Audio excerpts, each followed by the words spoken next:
Como Destruir um País? Uma aventura socialista na Venezuela, por Marcelo Suano. Recrie momentos históricos ruins e finja que foram bons. Hoje, há dificuldade de identificar o sistema internacional, por isso a esquerda emergiu com tanta força. Na desordem, ela se fortalece. De acordo com a noção de sistema internacional, para que um desapareça e outro surja no cenário, tem que ocorrer uma guerra geral. É importante aqui observar alguns conceitos para entender o mundo que estava surgindo. Ver o campo em que a esquerda emergiu e mostrar o que Chávez e os bolivarianos podem ter percebido depois que ele se tornou o mandatário na Venezuela, tendo feito uma aposta que levou a esse estado de coisas que o mundo olha com temor e tristezas nos dias atuais. A conclusão que surgiu sobre o que viria depois da queda da União Soviética, o grande modelo de socialismo e o consequente encerramento do sistema internacional da Guerra Fria foi que permitiu a ascensão de personagens como Chávez pelo mundo, e não apenas dele. Entender essa confusão nos permite perceber que ele conseguiu se destacar. A ideia de sistema internacional, sinteticamente, um conjunto de atores estatais, as unidades políticas que interagem, gerando uma ordem nas relações entre eles, a qual regula as relações internacionais, pois determina como cada tipo de ator, unidades políticas, organizações internacionais, organizações não governamentais internacionais, corporações multinacionais, além dos chamados difusos, crime organizado, narcotráfico, terrorismo e etc., que, por serem ilegais, atuam travestidos dos corpos dos demais tipos de atores, deve atuar. Traz em si o entendimento das transformações que se deram no mundo pós-Guerra Fria, o qual viu surgir uma nova realidade das relações internacionais. Também possibilita entender as questões contemporâneas das relações de poder entre os povos.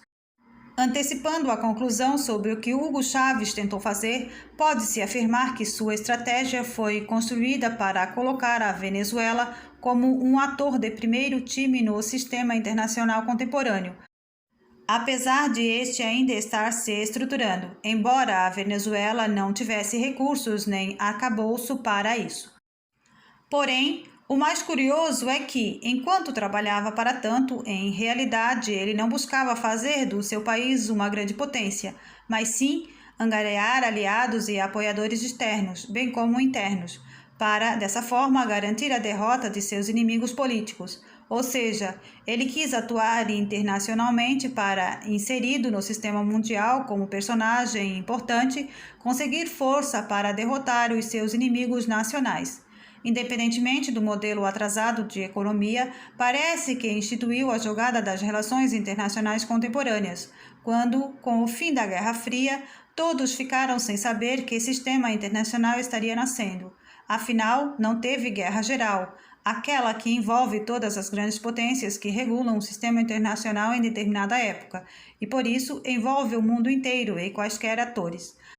A superpotência derrotada na realidade apenas desistiu de continuar naquele jogo, mas não foi vencida definitivamente, tanto que ressurgiu sem socialismo e hoje tenta-se isolá-la para evitar que se expanda e recupere a zona de influência que tinha.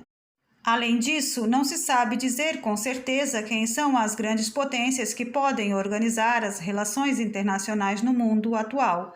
São apenas os Estados Unidos e alguns aliados seus? Claro que não. É o G7? É o antigo G7+1? É o G7 mais BRICS? É o G20? São os chineses, os americanos e os europeus? Não há resposta unânime por enquanto. Curiosamente, porque as próprias relações internacionais mudaram na sua natureza.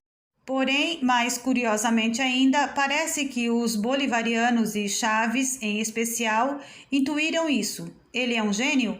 Essa é uma resposta irrelevante, mesmo porque um gênio pode desenvolver uma máquina para identificar o cheiro de carne podre, mas um animal também o faz naturalmente, e não é incomum que vá até ela com prazer.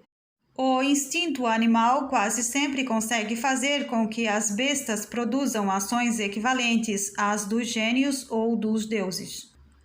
como diriam os gregos antigos, Stalin que também o diga. Saber em que elementos a natureza das relações internacionais mudou é essencial para entender a política externa chavista, bem como a estratégia usada.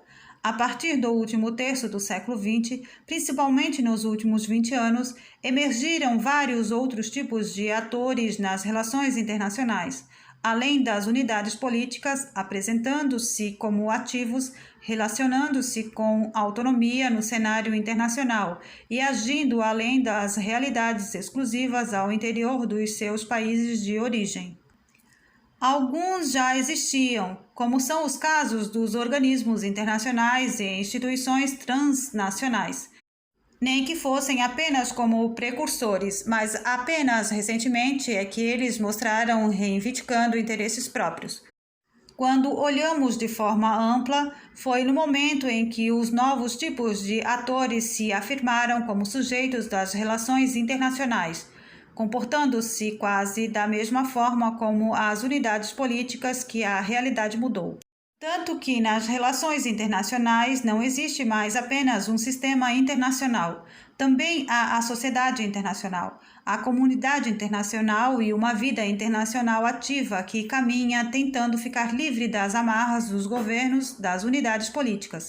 Basta que vejam as redes sociais, o ciberespaço e as interações das sociedades civis dos mais variados países. A principal diferença é que esses tipos de atores não são detentores da capacidade de declarar uma guerra convencional com exército, pois, mesmo que eles estejam jogados num ambiente em que não há alguém que comande a todos e, por isso, possam tomar decisões deslocadas, que às vezes vão além das decisões dos estados. Por exemplo, os hackers. Ainda assim, o ambiente internacional está cheio de constrangimentos morais, de contratos e de tratados que obrigam a que todos apresentem certo comportamento. Além disso, os estados ainda estão presentes, com capacidade legítima de usar da violência para estabelecer uma ordem e obrigar os demais tipos de sujeitos das relações internacionais a não usar violência. À medida que os novos tipos de atores foram emergindo, eles começaram a buscar interesses pessoais e não os dos países nos quais estão baseados ou dentro dos quais estão vivendo. Foi na economia, no entanto, que ocorreu o grande salto, quando a tecnologia permitiu que as cadeias produtivas se globalizassem. Isso levou a que os estados reduzissem a capacidade de tomar decisões unilaterais, já que um erro dessa decisão afetaria não apenas o país focado, mas também a própria economia e a sociedade do país cujo governo decidiu agir isoladamente. E tem sido claro que é enorme o prejuízo de quem assim age, independentemente de isso acontecer ainda hoje. Da mesma forma, quanto mais inserido na cadeia produtiva global, mais um país está protegido das ações de terceiros contra ele. Quanto menos inserido, maior a probabilidade de ação contra ele. Tal condição se tornou quase uma lei. Em síntese, o mundo está diferente. Foi com essas características que o distinguem do mundo de outrora que se viu uma América Latina colocando a cabeça para fora da água, aparecendo no cenário. O que todos falavam sobre a região a respeito do que ocorreu aqui na década de 80 do século XX era que, economicamente, foi a década perdida para os latinos. Mas foi também o momento em que se iniciou a denominada redemocratização da área, trazendo novidades na política regional. No entanto, apesar dessa mudança, os latino-americanos continuaram recebendo da política externa dos Estados Unidos a mesma postura de outrora. Eram fontes de matéria-prima, eram mercados consumidores, alguns locais de investimentos pontuais, voltados para empreendimentos específicos, dentro de uma estratégia de remessa de lucros que não prejudicasse essas empresas, nem a remessa de divisas para os Estados Unidos, preservando seus interesses. Ressalte-se que os norte-americanos estão certos em buscar seus objetivos e não têm culpa se as lideranças dos países ao sul foram incompetentes nas suas negociações e incapazes de pensar no desenvolvimento e na justiça das suas sociedades, pensando apenas nos seus bolsos. E se você gostou desse vídeo, deixe seu like, deixe um comentário, se inscreva no canal, compartilhe com seus amigos. Ative também o sininho das notificações.